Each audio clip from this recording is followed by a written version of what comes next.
Ladies and gentlemen, I got the one and only, a young icon, Mr. Rodney Jerkins. What's up, man? Word. I'm great. How you doing? Hey, man, I'm doing good, man. How you doing, man, with this pandemic, everything that's been going on? Yeah, I mean, you know, it's definitely been an adjustment, Yeah. but it's been somewhat good for me. It puts everything into perspective of, you know, can't take anything for granted. Family, your loved ones, your friends, your neighbors, you can't take things for granted. And, you know, I've been blessed because I have my studios at my home, so it allows me to stay still creative.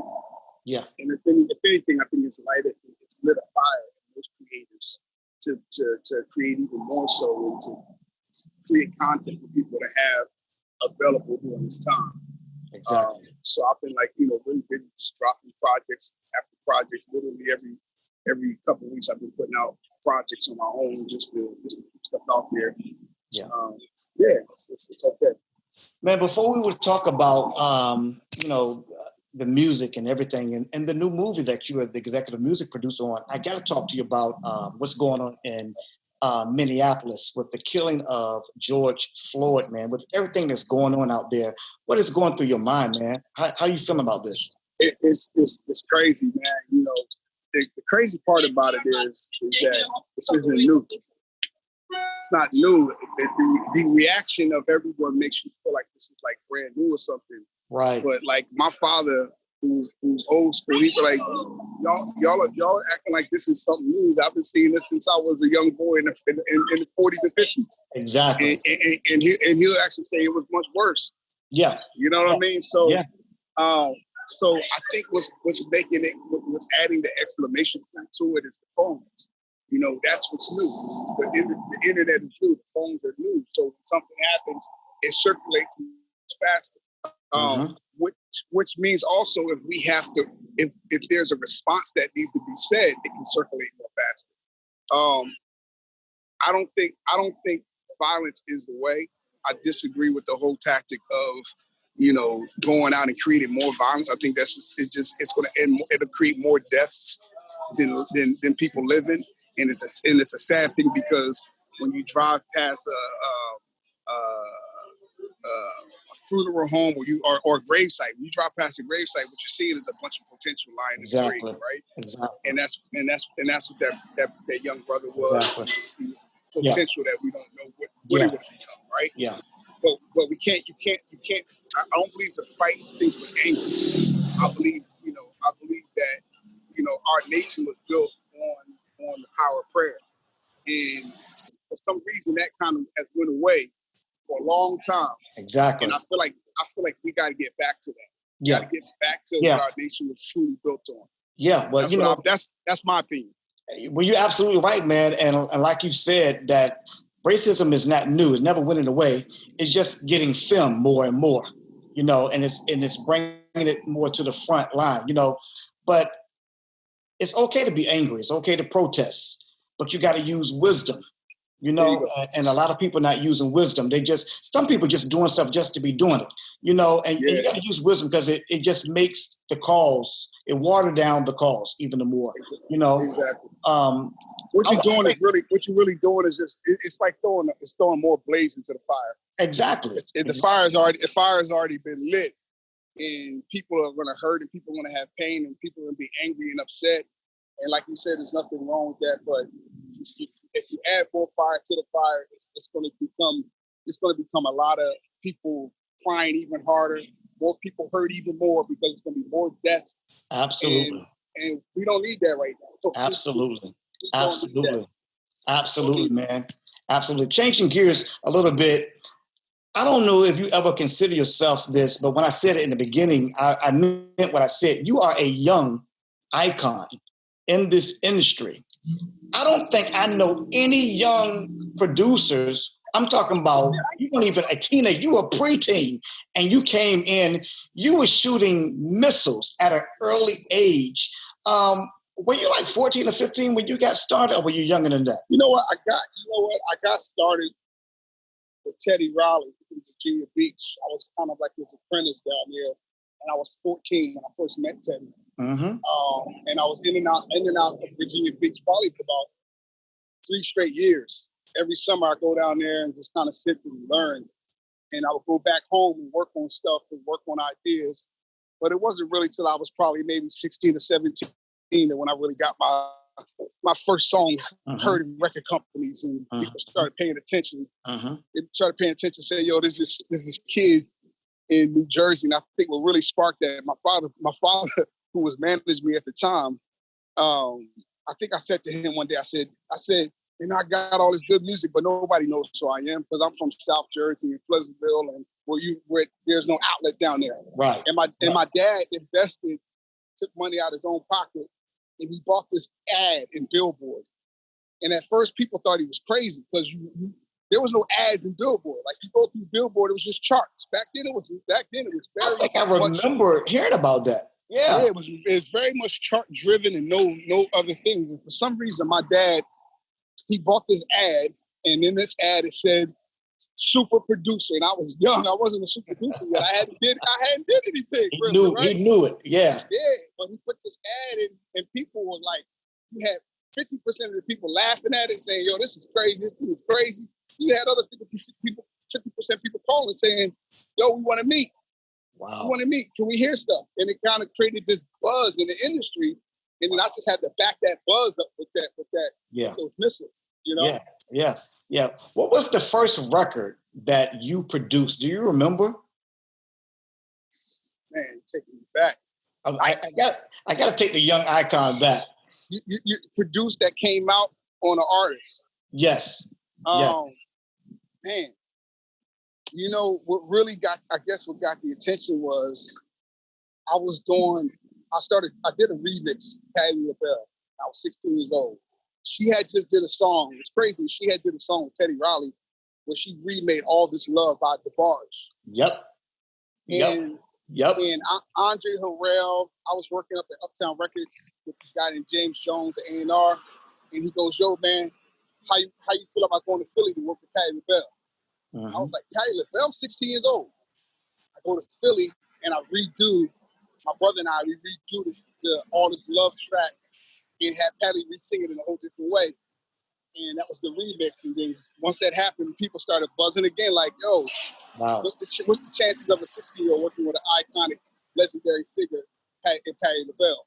And then from there, like, things just started to happen, man. I can't explain it all. All I know is that, like, you know, one good thing after another, and then you know, it's all about backing up what you have. So from there comes the rest, and it just keeps happening. Most definitely. You talked about Andre Harrell. Do you have any other moments that you remember working with him? Man. You know, absolutely. Would you share, some moments that you had working with him? Beyond even the moments of working with him, I mean, Andre Harrell, you should tell him, he would call me up when I wasn't working with him. I remember when I did Deja Vu for Beyonce and Jay-Z. And Andre, I was in New York City, song was out. And Andre called and said, "Yo, where you at?" I said, I'm in the Soul Studio, and I'm coming to see you right now. I didn't know what he wanted. And he came up to the studio. He was like, Playboy, do you know what you just did? Do you know what you just gave this girl? And I was like, "Nah, what?" Because I'm just keeping it moving. I'm just. He's like, "Man, you gave her Michael Jackson 2005. Like, you gave her the Michael Jackson Don't Stop Till You Get Enough for a female. Like, you." And I was like, I was like, "What you mean?" He was like, "The way you put the horns with the live bass and the drums are still knocking with the 808. People not doing that." And he was so animated when he spoke to you, and he made you believe. He made you believe in something much greater in yourself, right? Yep. And that was my guy, man. He did that constantly with me, like all the time. I'm talking about even in like 3 months ago, like February, we had a similar conversation. Wow. And that's just how he kept that same energy from the first time I met him. Wow. All the way to his dying day, he had that same energy about it. Wow. This dude loved music beyond any other executive I've ever met. And I know every executive. His passion for music was bar none, probably at the highest level. Wow. The highest, man. And that's why he birthed the New Jack Swing movement with Teddy at Uptown. And you think about all those great Uptown artists that came, man, Mary J. Blige and when you Heavy D Jodeci. Yeah. I mean, it just shows you that pioneer that he truly was. And he was always the same, man. Rest in peace. And listen, and people don't even realize he was Robin Thicke. Robin Thicke was under Andre Harrell. He's on I just his found label. out about that. Wow. Yeah, people don't realize that, man. Like this dude, he had something special, man. And it wasn't just he made you believe in yourself, and that's what I love the most about him. Yeah. Let's talk about High Note, man. I don't want to hold you so long because I know your time is limited, man. I could talk to you all day, but I will. Before I say that, you have worked with so many people and produced so many songs. One of my favorite songs that you ever did was Gina Thompson, "The Things That You Do." Yeah. Man, when I first heard that, because see, take you back, Missy is from Virginia. Right. Me and Missy used to sing in a gospel group. Wow. In Virginia. So I knew she was, branching out, doing her producing, man. But when you came out with those things, the things that you do, man, I mean, that you could release that song right now and it would still go hard. It was it was just like a club banger, It was. I still listen to it almost every couple of weeks. Oh, man. One of my favorites, man. It's crazy. And I think it was the first time. I really feel like that was the entree for Missy's secular success, right? Because when she was on there, she did the he how it became like the thing. Yes. So man, that was an amazing moment for me. And I discovered Gina Thompson right from the church. Yeah. In Violin, New Jersey. So amazing moments, man. Amazing moments. You have worked with so many people, man. Is there anyone that you didn't get a chance to work with that you would like to work with? Man, I'm blessed, man. I take it in stride. Everybody that was on my wish list, God allowed me to work with already. And so every year I kind of create a new type of wish list. Yeah. So it's like real funny, like December 31st this year, I was writing down like all the young females that are doing really well right now. So you got like SZA, you got Normani, you got Snow Allegra, you got just all these LMA and all these different. Yeah. And I recently I've been working with 90% of that list. Her, I was nominated for a Grammy with her. So I'm looking at the list and I'm like, man, I done worked for 90% of the list so far this year. Yeah. So, I keep going in stride. Like if I see something new that stands out that catches my attention that I like, then that's when I'm like, yo, I would love to work with that. Yeah. And but I've been blessed, man. I have. Listen, man. I'm so content in knowing that my career has been beyond amazing, and I worked with everybody that I ever dreamed of working with. Yeah. I worked with them. And I can say this to you because you will understand, but there was no doubt that you had favor and that you were anointed with the gifts and talents, and you came from a good foundation. Right. I know Fred, and I've always heard about your father. So I know you came from good stock. People don't understand that you got to have a foundation to be able to last in this business. You got to have a spiritual foundation. And I know you came from good stock. Did your father pray for your hands at an early age? Did he call it out? Yeah, my dad did and my mom did. They both, they definitely saw it early on, and he always say, like, if it wasn't for them believing and having that faith early on, and now I'm seeing that same thing trickle down with me and my kids. You know what I mean? Like just that belief and that faith in instilling God is first, and understanding like all this stuff means nothing. Like if the soul ain't right, and if you're not doing the right things for other people, all this stuff don't mean nothing, man. Yeah. So, they instilled that, and they always told me to always lean on God. You know what I mean? Like when you're not having such a good year, when you feel like the creative juices ain't flowing, you know what I mean? Don't let man dictate. Don't let man dictate where you're going to be on the charts and all of that. Leave it in God's hands, and He'll take care of the rest. And I've been following those principles ever since I started. And so why would I change it if it's been working? Yeah. And it's evident, man. Some people got it, and then some people some people want it, and then some people got it. I knew at an early age, man, that you had it, man, because you was just belting out hits after hits after hits after hits after hits, man. And I can name so many of them. Let's talk about The High Note, the new movie that you are the music executive producer. Yeah. Let me tell you, man, you made those songs fit those scenes like a glove. It was a perfect match. It was a perfect match. You know, and I kept saying to myself, I wanted to ask somebody, but I didn't want to insult somebody because I want to ask, is that Tracee Ross really singing? Is that yeah. really? Oh yeah, that's everybody you see is really singing and really doing their thing. And when we first started, you know, that was Tracee's first time in the booth. And wow. I mean, you can imagine, man, when you're making a movie, yeah, you're used to seeing grips and cameramen and hundreds of people walking around the set, and that becomes somewhat home to you. Yeah. But a studio, just you in the booth with a producer and engineer, that can become somewhat intimidating. Yeah. And I told Tracee from day one, she was like, this is going to be so different for me. I said, Tracee, just trust me. Like, I worked with every artist. I worked with actresses who had to sing before, with Jennifer Lopez and different people. I said, this is what I do. Just have a trust, and we'll get through it. And as we started to work, it built, her confidence started to build, and she started to understand what it took. And my job is to push the person to the max that I can possibly push them to, and make them as comfortable as possible.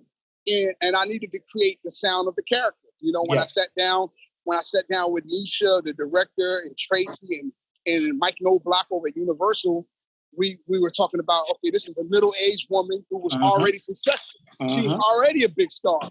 So her sound, we wanted her sound to be organic, with a live band and soulful and big and horns, and you know, and we had to stick to that routine with every song. Now, once you establish a sound, okay, I need to make this the sound. So I stuck with the same horn pieces every time. You know, I stuck with the same drummers every time, like to make it so it really sounded like she had her own band. Yeah. You know what I mean? Yeah. And everything that you hear, I had to do twice, because I had to do it when she came to the studio. She was coming up for the production. From the beginning, it was just me creating the production. Okay. Then once she sang it, then I had to go in and put the live instrumentation over top of it later, then do the backgrounds and all that stuff later. So it was kind of everything I did, I had to do twice. Man, it was such the vibe. It was just a vibe. I watched that last night. I watched it twice. And she's funny, bro, and she's hilarious in the studio, outside the studio, all day, every day. She made the process for all of us so much easier, like just to work with, like, because movies intense, man. Movies, you know, people don't. It's a big difference. Listen, it's a big difference from me going in the studio. If you told me tomorrow I had to go do a record for an artist right now, I'm gonna go in the studio in 1 or 2 days and I'm gonna be done. It doesn't take me anything to do that, but to do a movie, you could be working on that same song for multiple days, and you got to go do voiceovers later and make sure it matches the film, and it's a lot. And she made that process so fun for all of us, man. She's hilarious, bro. You did a superb job, man. And thank you, man. One thing about your skills, man, you're so diverse. You know, when you hear certain producers, they sound like they may fix 1, 2 things, but then the song sound like another artist you already heard it on. But your music is so diverse that you be like, wait a minute, why they did that? You got to go back and double check that, man. And it was go ahead. And that's what I'm saying. And you have to be able to do that in the movie, especially because not only did I do Grace Davis's music, Tracee's music, but I did Kelvin's music as well. And he's a completely different artist than her. Yeah. So he's the young cool guy with the guitar. And so I had to kind of create 2 different sounds for the artist to stand out. But that's always been my life anyway. If you ever look at my whole career, has always been about diversity and being somewhat, you know, being able to give each artist their own type of sound and but inflections of my sound as well. You know, so it stays true. You know what I mean? So most definitely. That's what How did that project come about for you? Man, I was in Florida. I was in Florida home, and Mike Knobloch, the head of music at Universal, he called me one day. He was just like, "Man, I got a project that I think you would be perfect for. Would you mind reading the script?" And I said, "Yeah, send me the script." And it's crazy. I was actually working with an artist at the time. But I have this artist named Jack Ross, and I was working with him at the time, and I was just listening to Lee Moses because Jack has this super soulful, husky voice. And in the script, the first scene had a Lee Moses song. And I called Mike before even reading the rest of the script. I was like, "Yo, this is mine." Wow. And he's like, I said, "The first song, I just studied Lee Moses like 2 days ago." Yeah. So the fact that this first song in the scene was a Lee Moses song called Bad Girl, I was like, this, it must be meant. I love this song, man. I love this song. I love it must be meant. And you know what? The story has so many plots to it. It's not going to end like people think it's going to end. You know, right. It's not because it didn't end like I thought. I was like, okay. Yep. I like how it took a few different turns, but I love the overall. It was a feel good movie, and it was different, man. I don't think you've ever seen. I don't think you've ever seen. I think what stood out to me too is I don't think you've ever seen the perspective of a producer. Like you had this girl, Dakota Johnson, who's her name in the movie is Maggie. Yes. She plays the role of an assistant, but she's really a producer. Yes. So we got a chance to see like her listening to music and saying, okay, I can take that to the next level. Yes. And I can make it sound like this and this. And we got to see songs transform right on screen. Right. And I've never seen that side. I thought that was super attractive for me as a producer to be able to bring people into the minds of how producers create as well. I think and it came from a female, which we never seen either. Yeah. So I thought that was really cool. It was really dope. And I think the lesson that I learned from watching that movie is that someone may come in working with you with one gift, but sometimes you need to do your homework and let them tell you about other gifts and talents they may have. You know, what you're looking for may be right there, what you already have. You don't have to go outside. Sometimes we go outside looking for other gifts and talents, and it's already right there with us. You know? Right there, man. Yeah, it's right there, man. There. And I'm gonna continue to do movies, man, as well. Like I've made it my thing. I think I can't say it right now, but it looks like I got another movie coming my way right now. That's great. And with the same company, by the way. And I'm going to continue to do it because I love it, man. I think it brings out a whole different side of motion for me. It allows me to create differently. Yeah. Sometimes we get caught up in what's popping at radio, what's popping in streaming. And this gives us an opportunity like, man, I wish it wasn't a pandemic. I wish we could go to the theater and see it on the big screen and hear the sound of it in the theater. Yes. But it'll come back again, and I would love to do more in the TV and film realm. Because I just think it's a natural progression for me. Career. You know what? While I'm talking to you, something just popped up in my head, and I feel like you'd be perfect to even think about this. I manage a group called 702. I put them back together. You remember 702? Love 702. I put them back together, and a lot of time you have these artists that producers don't want to work with unless they have, a budget, unless they're current artists, and we forget about those artists that brought us those classics. Do you ever think about going back and working with those type of artists? Every now and then. I know you do it all the time. I do think about that. I always think about, on the business side, how does it benefit me? Someone came to me recently with an artist from back in the day, and I have to always ask myself, how's it going to really benefit me? Like, if this is something that makes sense, because we are in a time where it's harder to get those type of artists on radio, and it's harder to get those type of artists. So, but if there's a way to do something unique and it makes sense, I'll do it in a heartbeat. Just because if the voice is what I'm attracted to. Like I'm inspired. Mila's voice is incredible, right? So I'm inspired by the voices of I remember I was supposed to work for 702 back in the day, and it never happened. Wow. And I don't even know why. I know it met and whatever, but it never happened. But I just think that if there's creative ways to do stuff, why not? Why not do stuff creative and figure out new ways to do stuff? And why not? People need those voices. They need that, man. I wanted you on SWV project. I missed this album, man, but I know we didn't have the budget. I didn't want to get embarrassed, so I said I got to have Rodney on this project, man. You know what? That's probably one of those groups that I probably would do just on the strength. Yeah, it ain't about the money because I go back with Lily, Coco, and Taj. We go way back, just as good people. I worked with Coco, so we got a relationship with friends, but it is what it is. You can't do everything, right? Yeah, you can't do everything, man. What advice would you give to these new producers? There's so many young people that want to be a mega producer overnight, but they don't want to go through the process. What type of advice would you give them? First, I would say study all the greats that came before you. And I'm not talking in the last 10, 20 years. I'm talking about going back to Berry Gordy days and study. Study sound, every sound in every genre possible. Don't be a one-trick pony. be able to produce any type of genre, right? And I would also say be different. And what I mean by that, a lot of technology has allowed it for producing to become easy, but it's also become easy in the same sonic, in the same sound, because all the tools are the same. So you have everybody using the same tools right now, and it all starts to sound the same. Exactly. I would tell producers to challenge themselves to be different. Be unique. Be unique. Be different. If you see somebody using Logic, use something else. If you see somebody using an MPC, use something else. Yeah. Be different. Be your own producer. Have your own sound. Because really, that's what's going to stand out. When you're different from everybody else, that's when you stand out and become great. When you sound like everybody else, you can have a hit or two, but then nobody knows who you are if they can't tell a beat from another beat, and you're not building your own brand. Wow. And last question. Well, I know you touched on it a little bit. What is next for you? Besides, I know you entertaining doing another movie. I have a label over at Island Records right now. I have my artist Jack Ross, JAC Ross, soulful artist that I'm really focused on right now. I got some gospel projects I'm putting out. A group called Shelby 5. I know Shelby 5 from Detroit. Shelby 5. We just put out a record today. Actually, we're putting out records every 2 weeks. Wow. With them, with Jack Ross, same thing every 2 weeks. Put out records.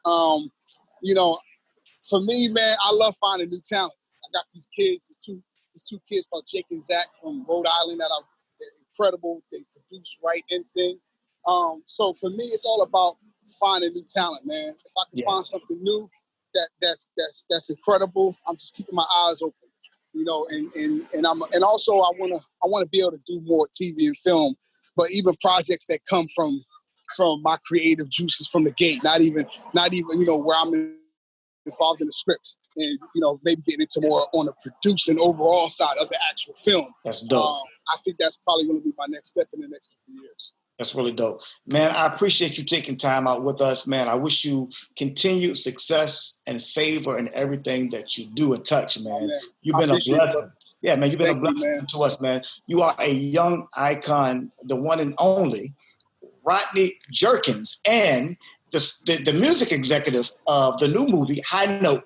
Now, does that come out tonight? It's out tonight, so make sure y'all stream that. Make sure y'all stream it on every platform, Amazon, Netflix, it's everywhere. So make sure y'all stream it tonight. Thank you so much, man. I appreciate you so much, man. Take care and be safe out there. All right, brother. All right, take care.